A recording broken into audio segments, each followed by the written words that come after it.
I actually really want to talk about this build a lot because I've been seeing a lot of people's videos online on YouTube showing the deck where they would run Slifer or the Wickeds or any of the God cards. I didn't really take a liking to those builds. They were very, to me, underwhelming, and I don't think they really showed what the deck could actually do. So I tried doing my own changes to the build. As you can see, I'm running the Infernoble Knights and the Phantom Knights, which I like because they stay true to the knight aspect of it. And I really wanted to keep that intact. I didn't want this build to just be a Turbo Isolde and make all these stupid turn one boards that aren't actually viable. I actually wanted to make this deck, and I wanted to see what I could do with the cards that were there. But I didn't want it to be a pure build because I feel like a pure build right now just isn't ideal. I mean, until you come across the new Utopia support, which is what I would recommend when that set drops. I mean, when the structure deck comes out, because Utopia double with double or nothing and going into Dragnir and summoning Titan Harbinger in the future, I think would be really good. But as for right now, if you're trying to play this deck in person, like in a tournament, I think I made an exceptionally good, viable build, and I actually want to show y'all today. So I made like a little sheet of cons and pros and some of the interesting interactions. So obviously it's very nostalgic. It's Yu-Gi-Oh's deck, and I actually like that a lot. Because the King of Games, and the little card aspect and the designs are real cool. Look at the Gearfried Magical Steel Knight. My friend actually pulled the Starlight Rare. I thought that was really nice. So I only run it as a one of, and there's a reason for that. Everything in this deck has a reason. And I like to go over some of it, and as you play the deck, you'll see the weird interactions. Joker's Knight is a very good card. Level 5 Light, it can become any of the knights, it can trigger off King's Knight, and not only that, what I like about it is that because it can become any of the knights, it allows face card fusion to send a card from deck to grave as material for the fusion monster.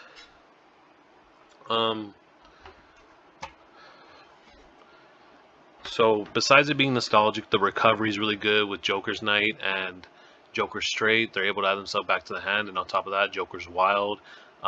Joker's Wild is a real good card. It can send your face card fusion, so you can summon during your opponent's turn either this card, Gearfried, or even sometimes Ideten. Ideten is one of the fusion cards I'm running in this deck because if you resolve face card fusion, you can actually send one of the knights, Jack's Knight or Joker's Knight, from deck to grave, and you can send, if you have another level 5, or you can use even Arcana Triumph Joker as a material too, because this card can summon itself from the grave, not just from the hand, so keep that in mind. And what I like about this card, Ideten, is that it can actually search out Joker's Knight, and that can give you a follow-up play, and also it unbricks your hand. It has the potential to do that. Besides the recovery, the nostalgia, it can also swarm. Joker Straight gives this deck the ability to swarm, hit the field. Obviously, the summoning restriction is Light Warriors, but it's only for the rest of the turn. So you can swarm the board, summon whatever you need to, then use it as a follow-up play. But what I like about Joker Straight is that it unbricks any hand, like any hand you have, it unbricks it. So it's very powerful if it's in the right hands. And in the future, I think it's one of those cards that could be power creep, but that's just me being enthusiastic about it. As for the cons of the deck, it has consistency issues. There's no searchers. You can't search face card fusion. You can't search Joker Straight. Joker's Wild is supposed to be like your searcher, but it doesn't do anything on your turn. Obviously, I don't use Unexpected Die. I mean, you can try that build, but I feel like if you're using Unexpected Die that triggers King's Knight, you're just already negging because that's your normal summon. You got Vanilla on the field. You're gonna summon a Jack's Knight, but what are you really getting out of that? Because you're already negging just to summon, a monster on the field. I don't really like Unexpected Die, but you can run it if that's your player preference. But from my experience. Another thing too is the deck has a very weak interaction on its own on the opponent's turn. So really what you're trying to do first turn, for me, for this build, is summon Masquerena, so that way you can summon either the Phoenix or the Unicorn on their turn, or some Pallades, or Magical Steel Knight. And that's really what you're trying to do. You're trying to interact on your opponent's turn, recover for next turn, and then try and swing for game.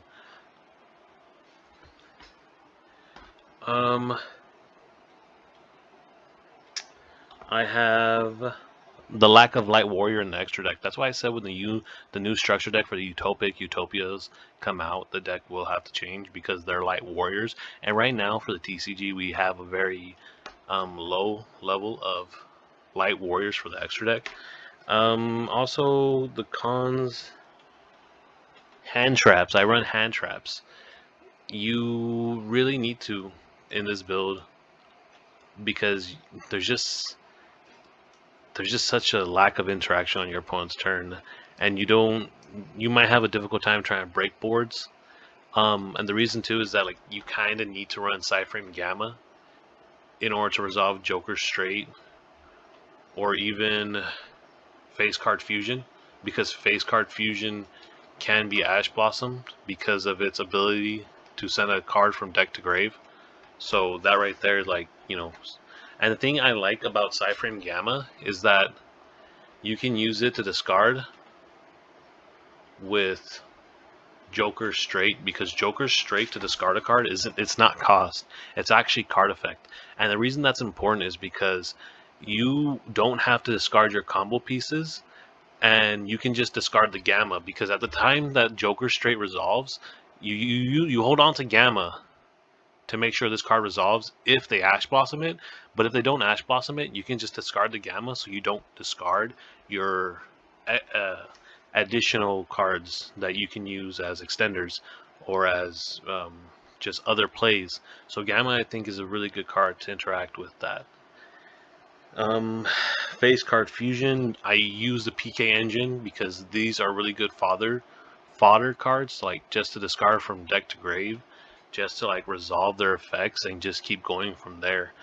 Also, the PK Engine through Isolde, it allows you to help swarm board to just summon ICP Masquerena, and it allows you to set Phantom Knight Fogblade on your turn, or even get the Phantom Knight Shade of Brigandine, just so you can make some more plays. That's what I really like about the engine, is that it gives you some link plays to play through boards and play first turn in case you can't bring out Pallades or the Steel Knight. Also, the other thing too is you're probably noticing the Blazeman. The Blazeman searching out polymerization is very important because it's a fire warrior, and sometimes when you're using Joker Straight, you're gonna use it to bring out. You're gonna use Isolde to bring out and add Roland to hand, and then you're gonna summon Renaud. And Renaud, obviously, combo.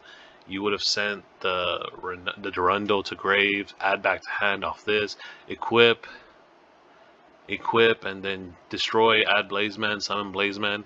And this card only needs two warriors with different attributes. So you could fuse your Blazeman and your Isolde, and you can just bring them out. And then you can have Roland in your hand to use him to pop on your opponent's turn. So I think that's really cool interaction. Also, the Infernal Knight engine, it helps unbreak your hands. Sometimes you just need that extra. The deck just needs oomph, like it just needs that extra bump. That's all it really needs, is that it's a little underwhelming, just a little bit. If it just got a little bit more support in the future, I think it'd be a really strong deck on its own archetype. But for right now, it's gonna need a little bit of these guys' help. What else? Let me talk about that. TSS Raw Spear mode with Thunder Speed Summon. That right there, you can add Raw Sphere mode if you have one of every 9 in the field, and you can normal summon it off of its effect, and you can basically, you know, it gives you a second turn play, and then it can also summon itself on your opponent's turn, on your opponent's side of the field. And that right there, I think that's just a very powerful move right there. I obviously dropped Thunder Speed Summon to 1 because Does really, it's only good if you have one of every 9 on the field on your opponent's turn, and that just never really happens. Like, it just doesn't. On your opponent's turn, Ross Fear Mode and Triumph Joker, like that's really your two options. If you use any of the God cards, it's only Slifer's good to use on your opponent's turn. Like, that's it. So obviously I only run this card at 1, but I have 2 targets to add to hand. Ross Fear Mode and Arcana Triumph Joker, and you can even use Joker's Wild to send Speed Summon to resolve it. But in order to use its second effect, you need 1 of each night, which I think is I think it's alright, but I wish it was like Face Card Fusion where you only needed 1 of them to resolve its second effect. But, you know, that's okay, I guess.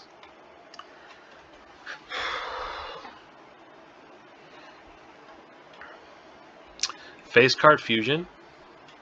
If you can summon Blazeman and Face Card Fusion, if you open up Face Card Fusion and you're able to use Blazeman's effect at Poly, you can actually go into Idleton to search Joker to go into Pallades, and after that follow-up play, you can use the Polymerization to poly another Warrior PK Infernoble with the Idleton to go into Guilty Gear Freed Magical Steel Knight. So if you open up if you open up a way to summon Blazeman and you open up Face Card Fusion, you can actually have this guy and Pallades both on the field, and I think that's really cool. And even if you don't open up Face Card Fusion, you can still use Joker's Wild to bring out Guilty Gear Freed the Magical Steel Knight. That's what I like about it a lot. Obviously, Joker's Wild is a very good card. You can use it to send Joker straight, Face Card Fusion, or even Thunder Speed Summon, and it recovers. That's a really good part about this deck, is the recovery, Joker straight with Joker's Knight. But other than that, I actually wanted to show you some of the replays I had, so I really do hope you enjoyed that.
make things right. You and I must fight for our rights. You and I must fight to survive. No one's gonna take me alive. The time has come to make things right. You and I must fight for our rights. You and I must fight to survive.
That was Double up or quit, doubles take a split, the ace of spades.